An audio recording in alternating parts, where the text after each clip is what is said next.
Halo sahabat liputan6.com, balik lagi di headline tanggal 7 Desember bersama saya Ratu Sria Sumirat yang akan membahas tentang sejuta pekerja belum ambil bantuan subsidi upah sebesar Rp600.000. Kendalanya? Simak penjelasannya.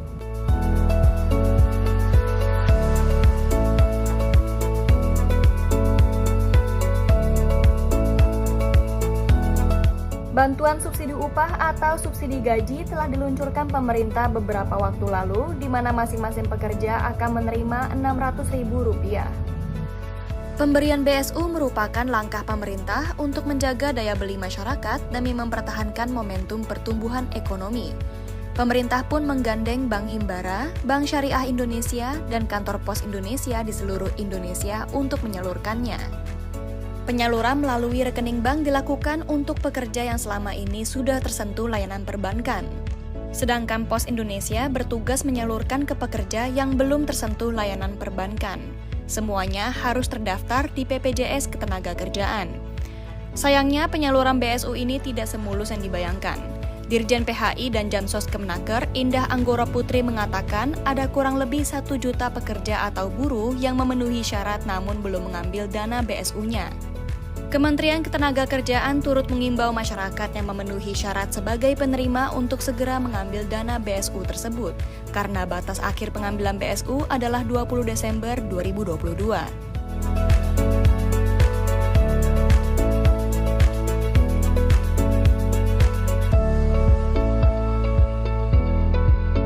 Adapun penyebab lambatnya penyaluran BSU akibat beberapa hal. Pertama, alamat yang tertera di data tidak sesuai dengan peserta. Sebab peserta BSU yang bersangkutan sering berpindah-pindah alamat tempat bekerja. Kedua, ada juga peserta yang salah memasukkan informasi NIK dengan nomor kepesertaan BPJS Ketenagakerjaan alias tertukar. Ketiga, terdapat perusahaan yang ketika diperiksa ternyata sudah bangkrut. Namun data pegawainya masih tercatat di BPJS Ketenagakerjaan. Ekonom Indonesia Strategic and Economic Action Institution Roni P. Sasmita menilai, kendala teknis jadi faktor utama belum tersalurkannya 100% BSU 2022.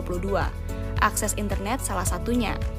Misalnya, proses pengecekan kelayakan penerima BSU yang perlu diakses melalui laman Kemenaker. Kemudian, proses pencairan yang perlu menggunakan aplikasi Postpay.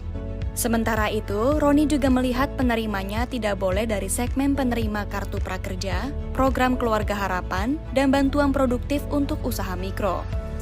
Lalu, melihat proses untuk pengecekan dan pencairan yang harus dilakukan, Roni menyimpulkan bahwa masalah teknis jadi penyebab masih adanya pekerja yang belum mengambil BSU.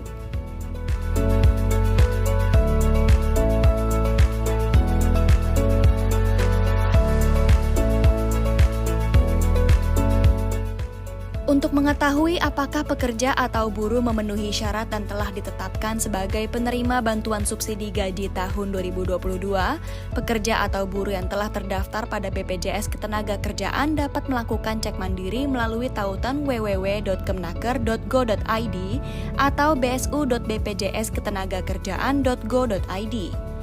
Pengecekan juga bisa dilakukan melalui aplikasi Postpay yang dapat diunduh pada Play Store maupun App Store. Kemudian pencairan BSU di PT Pos Indonesia sendiri dilakukan melalui 3 cara. Pertama, penerima BSU datang langsung ke PT Pos Indonesia terdekat. Kedua, pencairan dilakukan secara kolektif di perusahaan atau tempat tertentu yang ditunjuk oleh PT Pos Indonesia. Ketiga, jika penerima bantuan subsidi upah berhalangan hadir seperti sakit, maka petugas PT Pos Indonesia akan menghampiri langsung penerima BSU ke rumah atau rumah sakit yang bersangkutan. Sekian headline liputan6.com hari ini, dan saya Ratu Sria Sumirat pamit undur diri. Sampai jumpa!